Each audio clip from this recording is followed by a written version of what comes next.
வணக்கம், welcome to Jaya's kitchen.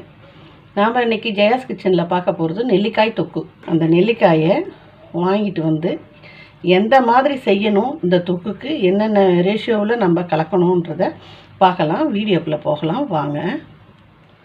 நெல்லிக்காய் ஊறுகாய் செய்கிறதுக்கு தேவையான பொருள்லாம் எடுத்துக்கலாம். நெல்லிக்காய் வந்து ஒரு 1/4 கிலோ இருக்குங்க. வாங்கிட்டு சுத்தம் பண்ணி கழுவி தொடச்சிட்டு வச்சுருக்கேன். ஒரு 1/4 கிலோ. இது ஒரு 3 டேபிள் ஸ்பூன் சில்லி பவுட்ரு, வெந்தயம் கொஞ்சம் எடுத்துருக்கேன். இது 1/2 டீஸ்பூன் போட்டால் போதும். கடுகு ஒரு 2 டீஸ்பூன் எடுத்துருக்கேன். புளி வந்து ஒரு நெல்லிக்காய் சைஸ் அளவுக்கு எடுத்து வச்சுருக்கேன். பெருங்காயப்பொடி, நல்லெண்ணெய். இதுதான் இதுக்கு தேவையான பொருள்லாம். நாம் இப்போ எப்படி செய்யலான்றதை பார்க்கலாம்.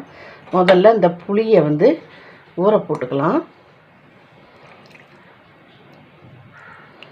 கொஞ்சமாக தண்ணியை ஊற்றி ஊற போட்டு வச்சுக்கலாம். அடுப்பை பற்ற வச்சுக்கலாம். அடுப்பை பற்ற வச்சுட்டு இட்லி பானையில் தண்ணி வச்சுருக்கேன். இது கொதி வரட்டும். தட்டு போட்டு வச்சுக்கணும். தண்ணி கொதி வரணும். கொதி வந்ததுக்கப்புறம் நெல்லிக்காயை வைக்கலாம். தண்ணி கொதி வருது. இப்போது நெல்லிக்காயெல்லாம் வச்சுக்கலாம். நாம்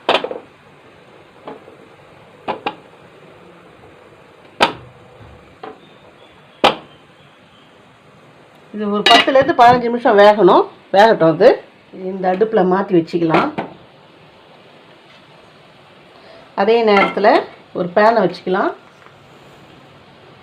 பேன் சூடானதும் 1 டீஸ்பூன் கடுகு போட்டுக்கலாம்.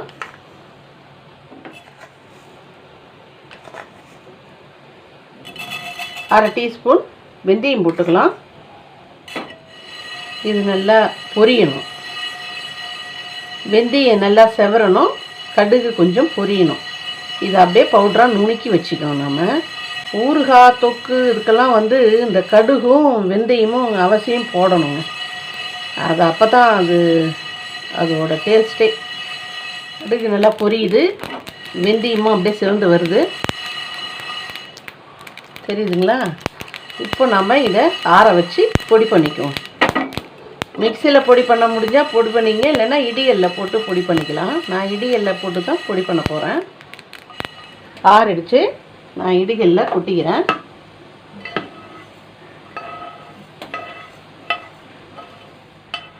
ஓப்பன் பண்ணி பார்க்கலாம்.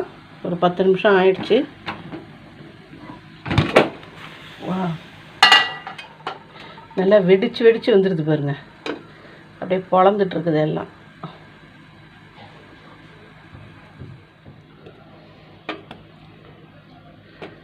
இந்த ஒரு பிளேட்டில் எடுத்துட்டோம். இப்போ இது ஆறணும். டக்குன்னு நம்ம பிரிக்க முடியாது. ஆற வச்சு இதை மிக்சியில் போட்டு நம்ம அரைச்சிக்கலாம். அது எப்படின்னா பல்ஸ் கொடுத்து அரைச்சிக்கலாம். ரொம்ப நைஸாக அரைக்க தேவையில்ல. பல்ஸ் கொடுத்து அரைச்சிக்கணும். இதை முதல்ல ஆற வச்சுக்குவோம். இப்போது இந்த மாதிரி பிரித்து எடுத்துகிட்டு வச்சுட்டோம். இது ஆறியும் போயிடுது. எடுத்துகிட்டு வந்துட்டோம். இப்போ இந்த மிக்ஸி ஜாரில் சேர்த்துக்குவோம். அப்படியே க்ரோஸாக நம்ம இதை ஒரு பல்ஸ் கொடுத்து அரைச்சிக்கலாம். நம்ம ரொம்ப நைஸாக அரைக்கக்கூடாது. இது கூடவே இதுக்கு தேவையான உப்பும் சேர்த்துக்கலாம். நான் உப்பு சேர்த்து போட்டு அரைச்சிட்றேன். நான் இது கல் உப்பு போடுறேன்றதால சேர்த்து போட்டு அரைச்சிட்றேன். நான் இந்த மாதிரி தான் அரைக்கணும். அரைச்சிட்டு வந்துட்டோம். இது அப்படியே இருக்கட்டும். பேன் ஒன்று வச்சுக்கலாம். அடுப்பை பற்ற வச்சுக்கலாம். பேன் காஞ்சிடுது. இப்போ எண்ணெய் ஊற்றிக்கலாம். நல்லெண்ணெய். இந்த மாதிரி குழிக்கரண்டியில் ஒரு 3 குழிக்கரண்டி ஊற்றிக்கலாம். ஏன்னா 1/4 கிலோவுக்கு இந்த அளவு போதும். கூடுதலாக வேணுனாலும் ஊற்றிக்கலாம். இருக்குது, அப்புறமா பார்க்கலாம். எண்ணெய் சூடாகட்டும். எண்ணெய் காயுது. கடுகு போட்டுக்கலாம். ஒரு 1/2 டீஸ்பூன் கடுகு போட்டுக்கலாம்.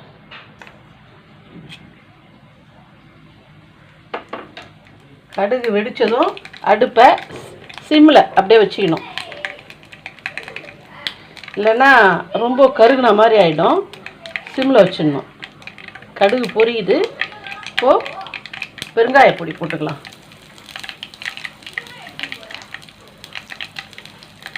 இது வந்து 1/2 டீஸ்பூன் பெருங்காயப்பொடி. காரத்தூள் இது தனி மிளகாய் தூள் நான் சேர்த்துக்கிறேன். இதை சேர்த்துக்கலாம். இது ஒரு 1.5 ஸ்பூன் சேர்த்துக்கலாம். போதும் அது.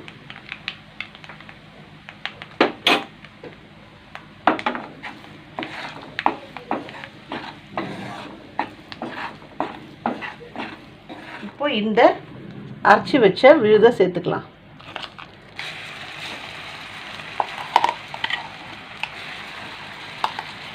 இந்த நெல்லிக்காய் வந்து ரொம்ப நல்லதுங்க. இது வந்து ஆயில் குட்டின்னு சொல்லுவாங்க. இதை அந்த தமிழில் ஔவையார் வந்து அதியமானுக்கு பரிசாக இதை எடுத்துகிட்டு போய் கொடுப்பாங்க. நெல்லிக்கனி அவங்க சாப்பிட்டா உயிர் வாழ்வாங்கன்றதுக்கு இல்லாமல் அதியமான் அரசன் வாழ்ந்தால் நல்லதுன்னு சொல்லிட்டு அரசனுக்கு கொடுக்கறதுக்கு போய் கொடுப்பாங்க. தமிழ் பாடத்துலலாம் பசங்க படிக்குங்க.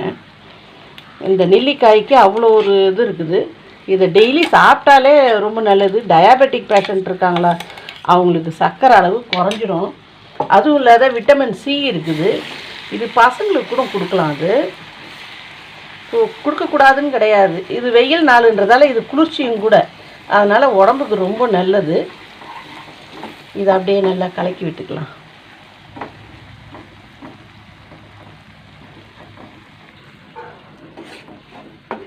இப்போ நல்லா கலக்கி விட்டுட்டோம். இது கொஞ்சம் மிளகா பொடியும் வந்து எண்ணெயிலேயே பொரிஞ்சிட்ருக்கும். இது வேக வச்ச நெல்லிக்காய் அது, அதனால் அதுவும் இதாகிடும். இப்போ இந்த இது கூட இது துவர்ப்புத்தன்மை கொஞ்சம் கூடுதலாக இருக்குங்க. என்னதான் காரம் உப்பு போட்டாலும் துவர்ப்புத்தன்மை கொஞ்சம் இருக்கும். அதுக்காக தான் இந்த புளியை நம்ம போடுறோம். புளி தண்ணியை நான் கரைச்சி வச்சுட்டேன். இதை ஊற்றிக்கலாம்.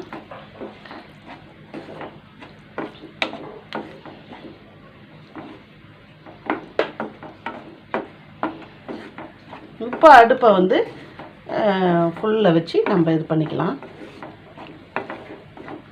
இது கூடவே அந்த புளிப்புத்தன்மையை கொஞ்சம் மட்டு பண்ணுறதுக்கு 1 ஸ்பூன் வெல்லம் போட்டுக்கலாம். நாம் வெல்லம் போட்டால் ரொம்ப நல்லது. அதே மாதிரி துவர்ப்புக்கும் எடுக்கும் அது. அதனால் 1 ஸ்பூன் வெல்லம் சேர்த்துக்கலாம். அதில் வெல்லம் வேணான்றவங்க ஸ்கிப் பண்ணிக்கலாம். வெல்லம் போட்டால் நல்லாயிருக்கும்.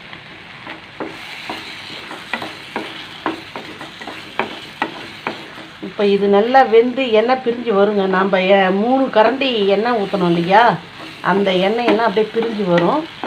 அது கூடவே கடைசியாக கொஞ்சம் நல்லெண்ணெய் சேர்த்துக்கலாம். இது ஊறுகாய் மாதிரியும் இருக்கும். இந்த இதை வந்து தொக்க தயிர் சாதம், மிளகா கிள்ளி போட்டு வெத்து சாம்பார்னு சொல்லுவாங்க, அதுக்கு சாப்பிட்லாம். ரசம், பருப்பு ரசத்துக்கு இது தொட்டுக்கலாம். ரொம்ப நல்லாயிருக்கும். அதோட இந்த பழைய சாதம் இருக்குங்களா, அதுக்கு தொட்டுக்கிறதுக்கு ரொம்ப நல்லாயிருக்கும் அது. ஆனால் பழைய சாதத்துக்கு கூட இதாக இருக்கிறவங்க சாப்பிட வேணாம். பழையதும் இதுவும் சாப்பிட்டா ரொம்ப குளிர்ச்சின்னு. கொஞ்சம் ஹீட்டு பாடியாக இருக்கிறவங்க அந்த மாதிரி தொட்டுன்னு சாப்பிட்டா ரொம்ப நல்லாயிருக்கும். இது இந்த மாதிரி செய்து வச்சிங்கன்னா கிட்டத்தட்ட ஒரு 2 மாதம் கூட வச்சுக்கலாங்க. அதை இந்த தொக்கை ஏன்னா நாம் நல்லா தண்ணி படாத ஈரம் படாத அந்த புளி தண்ணியும் சுண்டிடும். இப்போ நம்ம செய்கிற இதில் சுண்டிடும். ஏன் இது கோவிட் சமயத்தில் இந்த நெல்லிக்காயும் சேர்த்து தான் சாப்பிட்டோமாங்க. ஏன்னா அந்த எனர்ஜி வேணுமேனு இந்த கோவிட் சமயத்தில் இந்த நெல்லிக்காய் போட்டு இஞ்சி மிளகு பெப்பர்லாம் போட்டு நாட்டு சக்கரை கொஞ்சம் கலந்து அதை நாங்கள் ஜூஸாக குடித்தோம். ஏன்னா உடம்பு ஹெல்த்தியாக இருக்கணுன்றதுக்காக அந்த மாதிரிலாம் நாங்கள் சாப்பிட்டோம். அந்த மாதிரி இது ஒரு அவ்வளோ நல்ல இது உடம்புக்கு. இது எண்ணெய் பிரிஞ்சு வருதா. இப்போ கூடவே இன்னும் கொஞ்சம் கூட எண்ணெய் போட்டுக்கலாம்.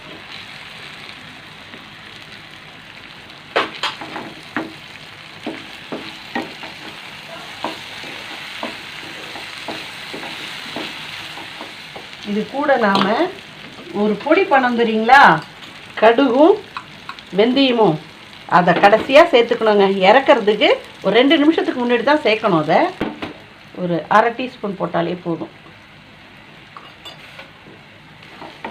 வாசனையாக இருக்கும். பெருங்காயெல்லாம் போட்டிருக்குமா, ரொம்ப வாசனையாக இருக்கும்.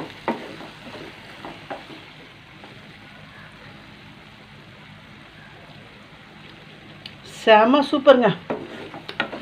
மாங்காயெல்லாம் பார்த்தா எச்சு அப்படியே வரும் பார்த்தீங்களா, அந்த மாதிரி எச்சு ஊறுது. இதை வாயில் வச்சோம்னே அவ்வளோ டேஸ்ட்டாக இருக்குது. தயிர் சாதத்துக்கு சாப்பிட்டோம்னா செமத்தியாக இருக்கும். இந்த வெயில் நாள்லாம் சாப்பிட்டோம்னா சூப்பராக இருக்குங்க. ரெடி ஆகிடுச்சு. இதை ஆற வச்சுக்கலாம். இந்த தயிர் சாதத்துக்கு அந்த தொக்குங்க.